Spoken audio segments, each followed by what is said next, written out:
Gledališka igra Usodna pletna že vse od lanske jeseni z veliko mero humorja navdušuje gorenjske gledalce. V mesecu marcu pa so se podali tudi na oder festivalne dvorane.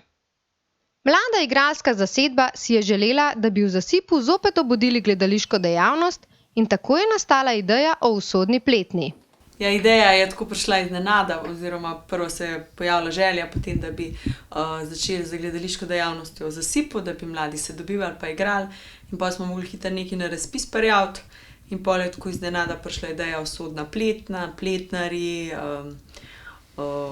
jezero in potem pač napisali smo en osnutek in iz tega potem se je razvila ta Usodna pletna, ki govori o aktualnih blejskih zadevah.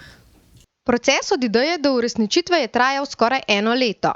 Avtorica igre Lucija Vidic je ideje za besedilo črpala iz aktualne tematike ter družbe in okolja.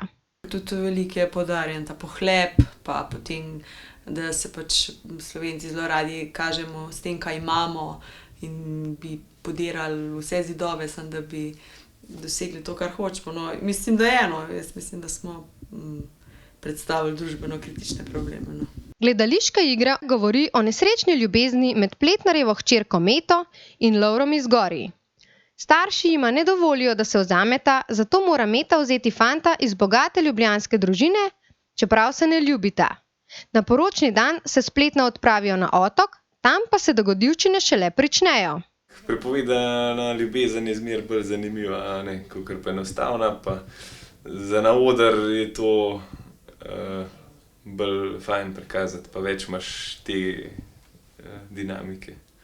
Težave sta zakonca Vidic imela z iskanjem igralcev. Pa smo pač malo klicali, malo razmišljali, kjer bi bil za to pripravljen, no in pa smo jih našli. No, audicij ni bilo. Lovila so jih pa povsod. So šla na sprehod, so srečala kjerga, sploh župnika. Smo iskali, 5-krat, 6-krat smo preklicali. Sem ljubljanski poslovnež in sem prišel na Bled zato, da sklenem posel s svojim prijateljem Jožetom in ga hočem pri tem majčkeno okoli prinesti. Ja, jaz sem v igri Marija, mama moje hčerke Mete, ki se poroči na koncu z Gorjancem na srečo. Vmes je pa ta peripetija, ki ne vem, se bo poročila mogoče s kakšnim Ljubljančanom, sam na koncu sem srečna. Imam še moža Jožeta, tega pletnarja, Blejca. In to je to, pečem, kuham, držim 4 vogale pri hiši. Moja vloga je redar, se pravi nadzorovati parkirišča in pa plovbni režim oziroma pletne na Blejskem jezeru, s tem, da sem pač po eni strani moram biti grob, po drugi strani pa seveda moram biti človeški in pa dobre volje. Igralska zasedba prihaja iz lokalnega okolja. Igranje jim namreč predstavlja užitek, predvsem pa druženje, zato se zadnje predstave vse prej kot veselijo in že nestrpno čakajo naslednjo igro. Naslov že imamo. Ja. Pokljuški zdravnik. Ja, je v planu predstava, tudi smešna, burka, tako da ja, se že veselimo, septembrom začnemo s to novo predstavo. Smo dobra ekipa, pa vsi zdaj, v bistvu, ko so se vaje nehale, smo začeli nastopati, nam je kar ena luknja ostala, ki ni bilo več vaj. Medtem ko je Lucija pisala besedilo, pa je Aljaž načrtoval scenografijo. Širši javnosti je namreč poznan tudi pod imenom Gozdni mož, ki ustvarja lesene izdelke. Tako se nam je zdelo najbolj fajn, ker si nekaj odločiš pa inspiriraš, pa lažje narediš to sam. Vse predstave so bile razprodane, odzivi gledalcev pa naravnost fantastični. Zato smo se pa tudi opogumili in rekli, da gremo v festivalno, nekaj drugega ne bi. Ampak glede na vse te odzive, pa tega so nam tudi drugi svetovali, smo se pa odločili. Na vajah jim pomaga tudi profesionalna igralka Manca Ogorevc.